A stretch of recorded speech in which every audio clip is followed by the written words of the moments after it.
Hello बच्चों, मैं अल्पना अपने महान व्यक्तित्व की कहानी सुनाने के क्रम को आगे बढ़ाते हुए आज फिर से एक कहानी लेकर के आई हूँ। कहानी का शीर्षक है राजा भगीरथ। तो आइए सुनते हैं कहानी राजा भगीरथ की। जब मनुष्य कोई कार्य करने का दृढ़ संकल्प कर लेता है तो कार्य चाहे कितना भी कठिन और असंभव जान पड़ता हो वो कर ही लेता है। यानी कि कितनी भी कठिन परिस्थितियां क्यों ना आ जाएं, अगर उन्हें कार्य करना है किसी व्यक्ति को तो वो करके छोड़ता है। हमारे देश में इतिहास हमारे ऐसे सैकड़ों उदाहरण मिलते हैं। उन्हीं में से एक महापुरुष भगीरथ अपने अद्वितीय कार्यों के कारण जाने जाते हैं। भगीरथ का नाम शायद कुछ बच्चों ने सुना भी होगा कि भगीरथ गंगा को धरती पर लाए थे। सुनिए कहानी आगे। महाराज रामचंद्र के वंश में कई पीढ़ी पहले अयोध्या में राजा सगर राज्य करते थे। राजा सगर की 2 रानियां थीं। एक बार राजा सगर ने यज्ञ आरंभ किया। प्राचीन काल में यज्ञ के समय एक घोड़ा छोड़ दिया जाता था। पहले क्या होता था कि जब यज्ञ करते थे तो एक घोड़ा छोड़ दिया जाता था और उस घोड़े को ही विजय का चिन्ह माना जाता था। राजा सगर के घोड़े को क्या हुआ कि इंद्र ने पकड़ लिया। जब बहुत खोजने पर भी जब घोड़ा नहीं मिला तो राजा सगर ने अपने पुत्रों को घोड़ा खोजने के लिए भेजा। राजा के पुत्र यज्ञ का घोड़ा ढूंढने के लिए घर से निकले। देश विदेश में उन्होंने घोड़े की खोज की, किंतु उन्हें घोड़ा कहीं प्राप्त नहीं हुआ, कहीं नहीं मिला, उसका पता ही नहीं चला। तब उन्होंने पृथ्वी को खोदना शुरू कर दिया। एक एक भाई धरती खोद खोद कर ढूंढने लगा। इस ढूंढने में यानी कि इस ढूंढने के लिए जो धरती की खुदाई वो कर रहे थे उसमें क्या हुआ कि अनेक जीव जंतु मारे गए। अब जब इतने जीव जंतु मारे गए तो जो प्रजा लोग बागों को उनको जीव जंतु मारे जा रहे हैं। उन्होंने राजा सगर के पुत्र से बहुत प्रार्थना की कि तुम ऐसा कार्य मत करो, किंतु राजा सगर के पुत्र नहीं माने। क्योंकि उन्हें तो पिता की आज्ञा का पालन भी करना था और अपने पिता की आज्ञा को पूर्ण कराना था। उन्होंने किसी की बात पर ध्यान नहीं दिया और धरती को खोदते चले गए। अंत में एक स्थान पर पहुंचे जहां कपिल मुनि बैठे हुए थे।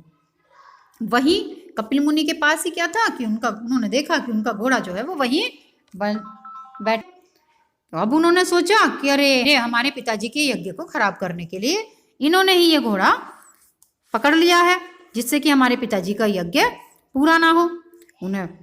उन्होंने वो कहा कि हमारे पिता के यज्ञ में विघ्न डालने वाले आप ही हो। क्रोध में बोले, तू ही हमारे पिता के यज्ञ के घोड़े को चुरा के लाया है। देख, सगर के पुत्र तुझे खोजते खोजते आ गए, हमने तुझे ढूंढ ही निकाला। मुनि कपिल को बहुत क्रोध आया और उन्होंने क्या करा कि उन पुत्रों को, राजा सगर के जितने पुत्र वहां आए थे उन सारे पुत्रों को वहीं भस्म कर दिया। राजा सगर ने बड़ी प्रतीक्षा करने के बाद बहुत प्रतीक्षा करी और उनकी जब देखा कि उनके पुत्र लौट के वापस ही नहीं आए तो उन्होंने अपने एक पुत्र को भेजा। उनका ये जो पुत्र था उसने बड़े कठिन परिश्रम से वहां पहुंच गया। उसके और भाई आए पहुंच गया। उन्हें सारी घटना का पता चला। वे घोड़े को ले आए। यज्ञ समाप्त हो गया और भस्म के हुए पुरखों को तारने के लिए गंगा की आवश्यकता थी।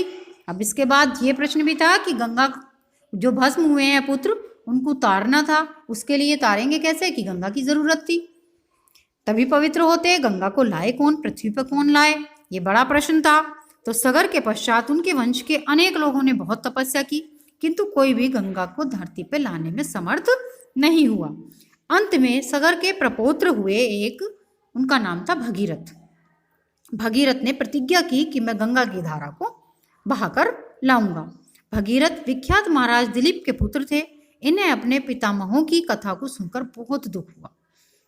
उन्हें इस बात का दुख था कि मेरे पिता और पितामह यह कार्य नहीं कर पाए। उनके कोई संतान नहीं थी, इसलिए उन्होंने क्या करा कि वो अपने सारा राजकाज दे करके मंत्रियों को सौंप करके तप करने के लिए चले गए। और उन्होंने अपने लाभ के लिए या अपने हित के लिए तप नहीं किया। उनकी एकमात्र इच्छा यही थी कि गंगा की धारा लाकर अपने पितामहों की राख को अर्पित कर दूं। बहुत कठिन तपस्या करने के पश्चात वो गंगा की धारा को धरती पर लाने में समर्थ हो गए, सफल हुए। इसलिए गंगा को भागीरथी भी कहते हैं, क्योंकि भगीरथ गंगा को धरती पर लाए, इसलिए इसका नाम भगीरथी भी कहा जाता है गंगा का नाम। यहाँ यह प्रश्न हो सकता है कि भगीरथ गंगा को किस प्रकार लाए। ऐसा जान पड़ता है कि गंगा की धारा पहले पहाड़ों के बीच होकर बहती थी और अपने राज्य के लिए तथा देश के लिए भगीरथ इसकी धारा वहां से निकाल कर लाई। आजकल भी पहाड़ों को काटकर बड़ी बड़ी नहरें निकाली जाती हैं, बड़ी बड़ी नहरें लाई जाती हैं। भगीरथ ने लगन और विश्वास से यह कार्य किया और वो पूर्ण सफल हुए। यह कार्य महान था और ऐसे ऐसे महान कार्य करने में जो लोग कार्यरत होते हैं, जो ऐसे महान कार्य करते हैं, तो एक इसके लिए एक कहावत भी कही जाती है कि भगीरथ प्रयत्न करना। ऐसा कहा जाता है कि गंगा को लाने के पश्चात और अपने पितामहों की धार्मिक क्रिया करने के पश्चात बहुत दिनों तक महाराज भगीरथ ने अयोध्या में राज्य से स्पष्ट है कि उन्होंने गंगा की धारा अपने राज्य के हित के लिए बहाई। अपने पुरखों के लिए तो लाए ही लाए, उनके अपने राज्य के हित के लिए भी वो गंगा की धारा उन्होंने वहां बहाई। महर्षि वाल्मीकि ने अपने रामायण में उस घटना का बहुत ही सुंदर वर्णन किया है। आगे आगे भगीरथ का रथ चला आ रहा है और पीछे पीछे गंगा की धारा वेग से बहती चली आ रही है। गंगा से हमारे प्रांत को बहुत लाभ होता है। धन धान्य से हमें जितना लाभ कितना लाभ पहुंचता है उसका वर्णन कहाँ तक किया जाए। इसकी महत्ता से पोथियां भरी पड़ी हैं। जिस महापुरुष ने ऐसी सरिता का दान हमें दिया, हम उसके ऋणी क्यों ना हो, क्यों हम उसका एहसान न माने।